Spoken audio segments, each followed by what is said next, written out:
journey with intention and never fail to mention that we go hard every time we go in. Everything I'm feeling must be something I've been missing. Welcome to Book Babes Read. For our new viewers, thank you for joining us. And for our returners, thank you for coming back.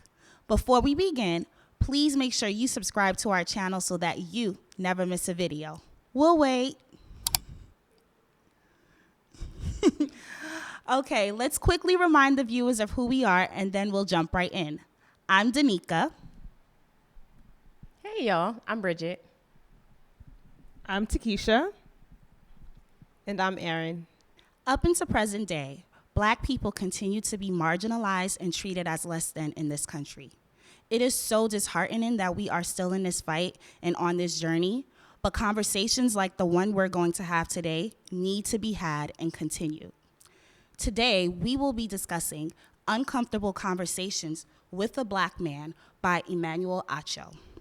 We hope to shed more light on the issues that are happening in this country and hope to get others to join the anti-racist fight. Emmanuel Acho should be a name that rings bells. He's a former football player for the NFL, a broadcast journalist for ESPN, serving as the youngest football analyst, a member of Forbes 30 Under 30, and let's not forget his most recent accolade as the newest host for The Bachelor. But the uprising of understanding social injustice in 2020 has also brought out an uprising in a new version of Emmanuel as an author. Uncomfortable Conversations with a Black Man started off as a weekly webcast, but quickly developed into so much more as Emmanuel saw a need to make sure his words lived on forever. One of the notable lines from the book is, One of the most notable lines from the book is, racism is not a virus of the body, it is a virus of the mind, and unfortunately, it can be lethal. He uses this line as the premise of his book to create a safe space to breaking down the barriers that create racial divides. He truly believes that in order to conquer racial division, we can do something as simple as having an uncomfortable conversation with a Black man. Thank you, Takesha. So there are so many topics in this book to discuss. The main goal of the book is to leave white people with an increased understanding of race and hopefully get to move them from being not racist to anti-racist. And there is a difference, which we will talk about a little bit more later. So the first topic of the book is racial labels. Black or African American, does it matter? So I think for me, I consider myself to be African American because I was born here. But I think that those labels depend on the person and what they want to identify as. When I think of Black, I think Black is like the overarching label for like people of African descent in America. But I do think it's one of those things where it's like a personal label. For me, I don't really care if you call me Black or African American. Both of them mean the same thing for me. I think for me personally, I prefer Black, but I also will accept African American. Like, it's not an insult to be either one to me, but I'm also of Caribbean descent. So I feel like when I want something that's all encompassing of the people that I am, Black works the best for me. So I prefer Black. And I have to agree with that. I like the inclusivity of the term Black, and just honoring it and acknowledging that we all are descendants of Africa, whether it's you're coming from the Caribbean or you are coming from a country on the continent of Africa, we're all Black. So I prefer the term Black, and I have for a very long time. So I really appreciated him addressing those two labels because I haven't heard it addressed very much. Yeah, I agree with you all. For me, Black is all inclusive. It covers all the descendants of people brought over on slave ships, no matter where they were dropped. It includes immigrants to the United States and, you know, people of African descent in other countries. And so for me, like, my family's from Haiti. Some people would say I'm Haitian American, right, instead of African American. But the term Black is like more of an open umbrella. So I agree with you all. Okay, so now on to color blindness. This is used to describe the term when people, you know, say, oh, I don't see race, or we should stop noticing race, or I don't see color. And color blindness actually upholds racism, and we need to stop celebrating it as a society. What are your thoughts on color blindness? I actually find colorblindness to be somewhat of a cop-out. It's a way of not acknowledging something that has been interwoven into our country's history since it became a country. I think it's a way for people to move away from being uncomfortable and addressing race because they find it uncomfortable, and then again not addressing the policies that are in place, and the privilege that people are continuing to walk with daily. So by saying, let's just not think about race or I don't see race, you're still ignoring everything that continues to perpetuate these inequities. So I think it's a little bit of a cop-out. It's a way of continuing to be racist and to ignore and not acknowledge the personal responsibility of an individual who says that they are colorblind. Yeah, and to add on to that, I also think that when people say they're colorblind, it's like you don't see me. Like I am black.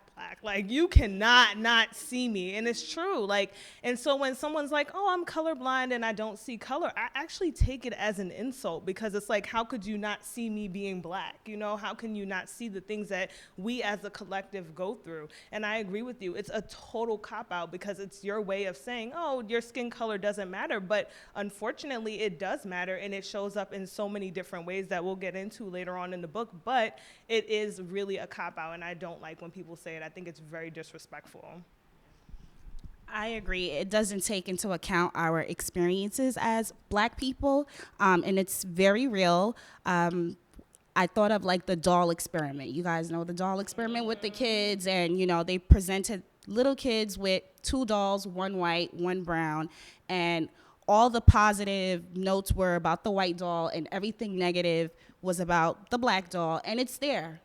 Kids see color, it's there. It's not something that you can say you don't see because everyone sees it, and the kids even react to it as well.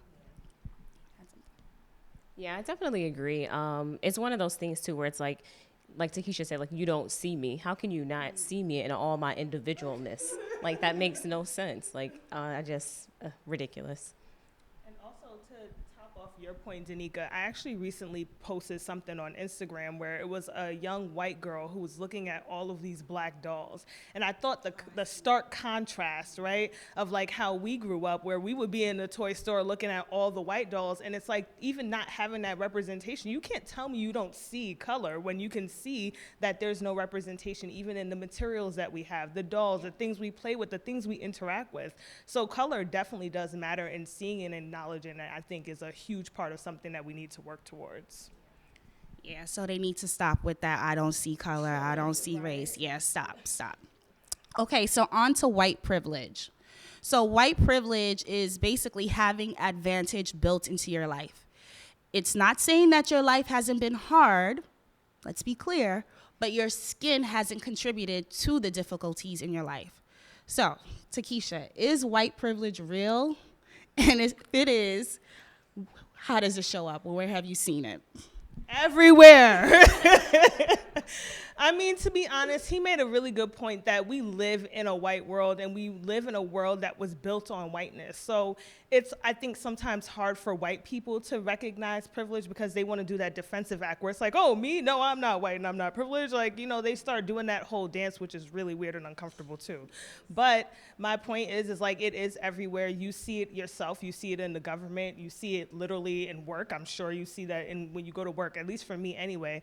I'm usually surrounded by white people all day, every day. When I see promotions and people who get promoted, it's all the same type of people, young white girls. And so it's like, at a point we have to recognize that these things do exist. And, white privilege can be used properly. I think white privilege can be used to help dismantle systems. He's very right when he talks about we need white people in the fight. So it's not to say we don't need or want white people, but it's like, how are you going to use your privilege in the right way? Because it exists and you can't do anything to undo it, right? Not immediately, but you can use it in the proper way, I think, to help dismantle some systems and tools.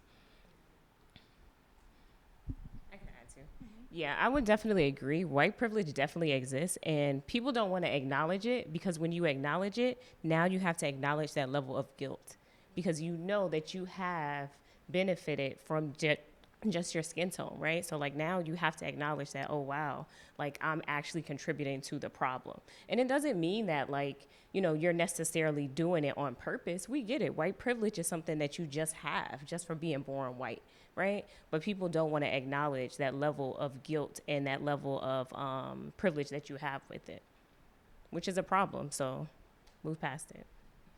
Yeah. You want to add something? I mean, I think you ladies all summed it up pretty well. I just want to add that even if you are someone who grew up poor, you can still have white privilege, which I know is what Danica already acknowledged. It's you being born into a certain skin color and that giving you an advantage. Whether you're poor, whether you're wealthy, white privilege exists among all. Yeah. It's just having the power of feeling normal every day, all day, not having to second guess your day. You know, it's just being normal and living in this world as if everything is just great every single day. Just walking outside and not having people bother you about small things. Wearing your hair the way that you want to is a privilege. Like wearing the type of clothes you want without people being like, oh, she's so voluptuous and something like that. Like just little things that's embedded into society. People don't even realize. They take it like it's nothing because for them it's nothing, but for us it's everything. So it's just something to think about. I'm like thinking about even when I travel and I like have to Google certain things like specific to black people. Do white people have to do this? You know, I don't know. I don't think so, but I know a lot of black people do. So, You know, I actually recently heard a story too about a young black woman who was about to give birth and she researched hospitals because of mortality rates that are among black women. And I thought to myself, I actually think I said it out loud too, is like, do white people do that? Do you have to sit down and think about childbirth in such a like specific way? You can just go to the hospital, any hospital, and give birth and not have to worry. But we have to take the extra step of like, does this hospital have a high mortality rate of black mothers? And I think that's the part of white privilege that we want people to understand. Sorry, because I talk about this all the time with people. But like the biggest thing too with it is like you have to acknowledge it. It's hard. It's hard for me being a black woman in America. So you as a white person have to acknowledge your privilege, period. Or else we're never going to move past racism. We're not. It's just going to continue to be perpetuated. That's it. And you know, that acknowledgement is really difficult because at that point you start to question everything throughout your entire life, right? Did I deserve all of the opportunities I was granted? Did I deserve everything that I received? I mean, for someone who has lived their entire life with privilege to think now that maybe you didn't deserve it, which chances are that could be a huge possibility. It makes you, it takes you to a really uncomfortable place, which is why this is an uncomfortable conversation, that a lot of people don't want to be in. So, you know, we understand that it's uncomfortable, but it has to be acknowledged because it's there, it's present, it's there every day. As you all said, and as I was listening to you, I'm thinking about the fact that just anything in our daily life, we have to make sure that our presence isn't making someone uncomfortable. And that, for just being, that if we walk into a store that we're not making someone uncomfortable, that if we are speaking on something that we're not making someone uncomfortable, you know, that is the privilege that some people walk around with where they don't have to consider these things ever. Well said. Okay, so on to systemic racism. Do you want to explain to the viewers what it is? Systemic racism is the racism that is embedded in an organization or a system. So when you think about any system, the government, the Constitution, it could be an educational organization, the Department of Education, any type of system or organization that has policies embedded with racism is systemic racism. Yeah, it perpetuates a vicious cycle. And like you said, as we see it in housing, schooling, the criminal justice system. Bridget, where have you seen it? And are there ways to dismantle it? So I am a teacher. My first thought was education, of course. Our education system, from the start of our education system, has been systemically racist. Like Black people didn't even have access to education from the start of it, right? And I think also in the book he discusses like the first HBCU that was created, right? And that wasn't created until like years later, right? So it's insane to think about the fact that even this basic right of education, we didn't even have access to that. And it's even being perpetuated to this current day when it comes to like tracking resources in school, looking at how many kids who are black and brown who are in special ed. Like thinking about suspension rates, right? The school to prison pipeline. Like there's so many different things that you can think about in education where like this systemic racism is being perpetuated. Even the fact of teachers. Like there's not even that many teachers that look like me. So it's insane. And I think that a way to dismantle it is having people acknowledge it. I think that so many times we don't want to actually acknowledge and say that this is a problem and then try to like put systems in place to break that problem, right? Like if you're in a position where you can do the hiring of teachers of color, do it. If you're in a position where you can actually retest students to see if they're actually supposed to be in special ed, do it. I think that we're at a point now where people have to use their privilege and where they are within these systems to break that system down piece by piece. I actually really like that the author quotes Dr. Ibram X. Kendi in some of his discussions, especially when we talk about systemic racism and policies and how to undo policies using your power. So everyone has power, Black people included, and how you use that power to undo racist policies is one way of dismantling these systems that we have, these systems of oppression. So as big or as small as it may be, we can all make a move, whether it's thinking about the policies you have in a school building, acknowledging, you know what, this policy or this law that we have in place is something we need to lobby against, voting, right? So to make sure that we have proper representation. These are all small, big power moves that we can make to dismantle this systemic racism.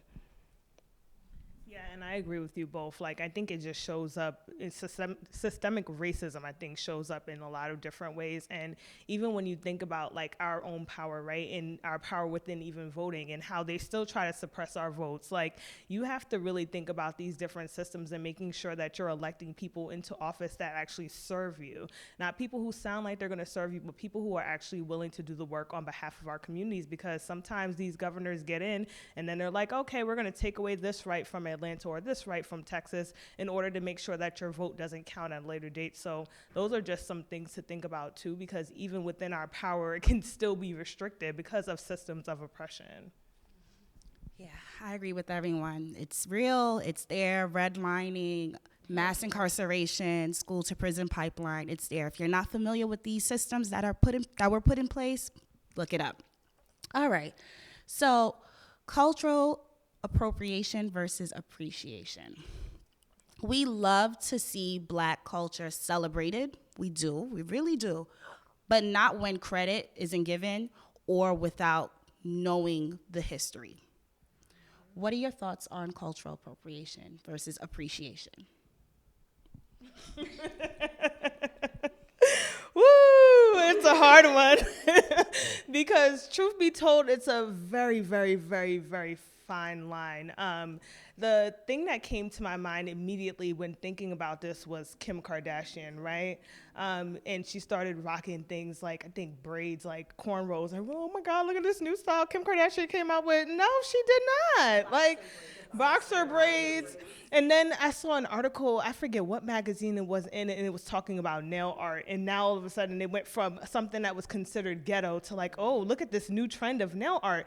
And we've been wearing it for years, but when we do stuff, people always associate it with ghetto, not so classy, unprofessional, are some of the words they use. But then you see white people wear it and suddenly it's so cool, it's trendy. Yeah. And, you know, and that's where the line gets drawn for me. Like, I hate when they do something that we've already done and now all of a sudden it's okay and it's mainstream and now everyone's okay and cool with it. Like, I hate that idea of it. So I don't know where the line for everyone else gets drawn, but I don't have an answer for you. It's hard because in my mind, I'm like, just, we can be appreciative of each other's culture, but sometimes you have to know the difference between that and like you appropriating cultures. Like you don't necessarily have to have on exactly what I wear in order to appreciate my culture. You also don't have to do exactly everything I do to appreciate my culture, and vice versa. Like I'm not gonna walk around in something that I don't really understand the full context of. And so I think nobody's really going to always fully research before getting box braids. That's mad unrealistic. But I do think don't like now associate box braids with not ghetto because a white woman has it on. So I think one of the big problems for me is the fact that at one point it's not acceptable, and then when you decide to do it, it is. Even when you know it's acknowledged that, okay, this came from here, it came from there. I think what we need to do is stop saying that the things that are a part of our culture are unacceptable, period. They are a part of our culture. It's what we do. It should be appreciated from the beginning, not when you decide that you're ready to appreciate it. That is the big problem for me. So I don't know. yeah, it's hard, right? Because it's like, so what? She can't wear box braids? I don't know, but maybe like maybe you can or you can't. I don't know. My thing is too is like, I'm sorry, if I were you, I would want to be me too. I mean, being black is dope. Like we are dope AF, right? So like our culture is fire. So I understand you wanting to like wear the braids, wear like these different colors and styles or whatever, but at the end of the day, give credit where credit is due. And when I'm wearing it, it look good on me too. That's why you want it on. Like that's the biggest thing. Like give credit where it is due and acknowledge the fact that it looks good on me and you. So First and foremost, me, right? Okay. So let's talk a little bit about the history of the black family and the black family struggle. So it is known that single family homes have lower income, a higher risk of poverty, greater dropout rates, and so much more. But we rarely talk about how history contributed to the broke apart family. And I'll begin by saying, like, enslaved people were not considered people. They were considered property and were not allowed to enter contracts such as marriage for several reasons. Maybe one, they were hating on black love, but two, so that their children could also be sold off into slavery and be treated as property. And so that was an issue. And even after slavery, black people were promised 40 acres and a mule. They didn't get that. They were greeted with black codes and a lot of other restrictions. And then we have the black men who are now out of work, and the women who were raising the children now have to go out and work. And so all of these things put together kind of destabilized the black community and made it hard to keep the family intact. So we still are seeing the effects to this day. Any thoughts on the black family and the history? And just adding to that, how the black codes, that's where we started to see black men being ripped apart from families, and followed by mass incarceration, where now we see black men again being taken away from families, black women then only having the option of going on welfare and depending on the government. And then we have those restrictions where if you have a spouse, a man, then you are not eligible for these benefits, right? So now it's like, okay, do I take care of my family, or do I try to keep my family together? Do I take care of my children or keep my family together? You know, there's that choice. And I think it's easy to say they all have broken homes, but not acknowledge where it came from. And there's no work being done to rectify what's been done either. So we have these codes and these policies in place that have historically broken apart black homes, and nothing being done to now say, okay, you know what? Let's undo these policies that are keeping men in jail, incarcerated unfairly for years, and leaving children without parents. That's where we need to start. I mean, I don't think if that is not done to bring families together, and I also think there's a lot of trauma there that we need healing from. If that's not addressed, I don't really see how we can bring everybody, bring families back together, especially the trauma and the healing that needs to be done. Yeah, I think you made a lot of really good points, Erin. And I think one of the biggest things that like people of color, especially Black people in America, we need therapy. Like we need to heal past everything that has happened to us, right? I feel like recently we've been having a lot of conversations and stuff amongst my friend groups and like work groups and whatnot about like the Black culture and like us as a people. And I think that that healing has to happen. Like we need to be able to heal ourselves, right? To put back together our families because they were broken.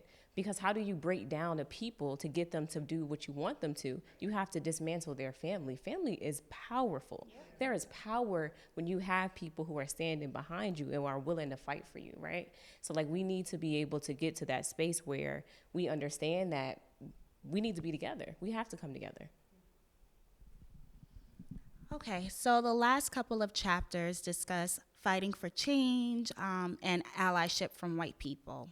There was a quote, John Lewis, he said, "Never ever be afraid to make some noise and get in good trouble, necessary trouble."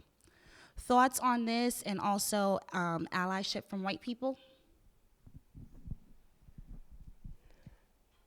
Definitely get in good trouble. I thought that the timing of this book was also very appropriate in everything that we've experienced in 2020. And I think that making noise is important, making good noise. But it's true, we do need allyship. We can't do this alone. We are a world full of different people, of all shades and all different colors. And this was not built by Black people, so it can't just be dismantled by Black people. We need everybody to come together to work against this system and to use their power to dismantle it. So I do think that white allyship is important, as long as it's authentic and it's genuine and working in the direction that we need to move in. So not for your own guilt, not for you to be a savior, not for you to showcase. This is to dismantle a system. Yeah, funny enough, for Blacks at Microsoft, Good Trouble was our theme this year. So I'm like, he is all over the place. I love that. I love the idea of really creating Good Trouble because we need to start to kind of shake up the place, right? I think we've been in a place where we're like, oh, okay, it's all right. Like, every once in a while we get mad and then we just calm back down. But no, we need to be persistent in our trouble. And I think that's really what he talks about when he says that line. And then to answer your question on allyship, it's more than important. It's needed. It's necessary. And I protested all summer, right? And I'd say the way that police responded to Black protesters versus the way they responded to white protesters was totally different. And having them in the front lines in order to protect us was important. And having them in the street and marching with us was important too, because I feel like it made people actually hear the message. Like when you thought about Black Lives Matter a couple years ago, people called it an angry mob, violent this, that, and the third.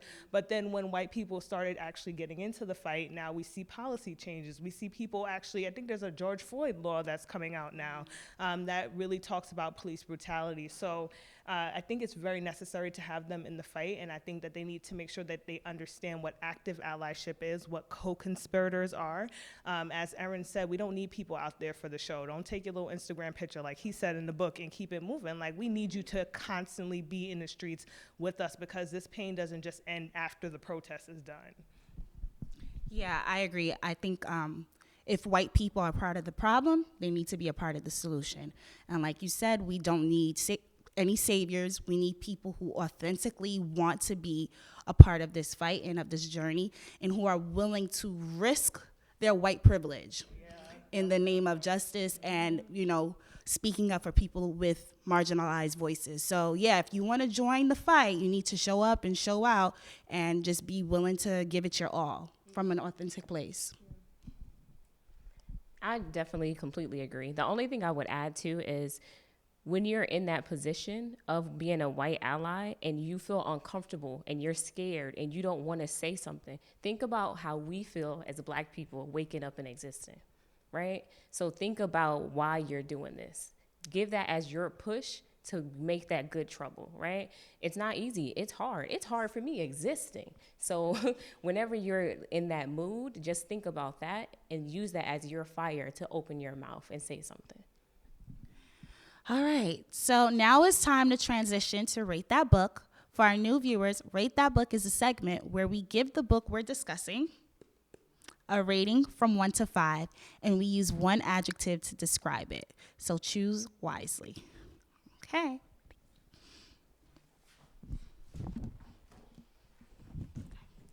I'll begin. Impactful. Educational. Relatable. Timely. Wow, all 4s. Okay. Well, there you have it.